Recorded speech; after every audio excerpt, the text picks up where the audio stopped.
উত্তরায় অপহৃত স্কুল ছাত্রী উদ্ধার, ১.৫ কোটি টাকা সহ গ্রেফতার ৫। রাজধানীর উত্তরা এলাকা থেকে অপহৃত এক স্কুল ছাত্রীকে উদ্ধার করেছে ডিএমপির উত্তরা পশ্চিম থানা পুলিশ। একই সঙ্গে পেশাদার অপহরণকারী চক্রের ৫ সক্রিয় সদস্যকে গ্রেফতার করা হয়েছে।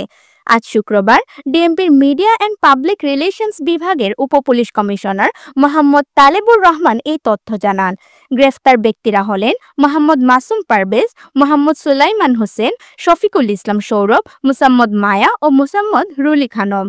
গত বুধবার বিকালে উত্তরা পশ্চিম থানাধীন ১১ নম্বর সেক্টরের ১০B রোডের ৩৭ নম্বর বাসার দ্বিতীয় তলা থেকে তাদের গ্রেফতার করা হয়। তখন তাদের হেফাজত থেকে বিভিন্ন সময় মুক্তিপণ আদায় করা ১,৪১,০০,০০০ টাকা, ৬০ পিস ইয়াবা, ২টি সিসি ক্যামেরা এবং ৩টি মোবাইল ফোন উদ্ধার করা হয়।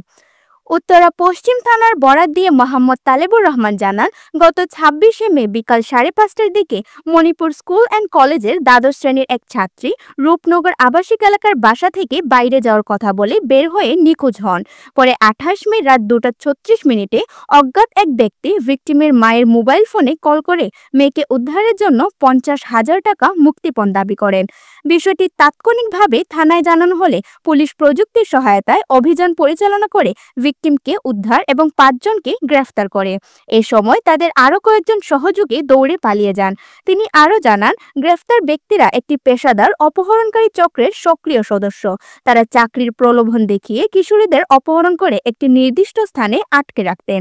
এরপর ভিকটিমদের নগ্ন ভিডিও ও ছবি ধারণ করে তা সামাজিক যোগাযোগ মাধ্যমে প্রকাশের হুমকি দিয়ে মোটা অঙ্কের অর্থ আদায় করতেন।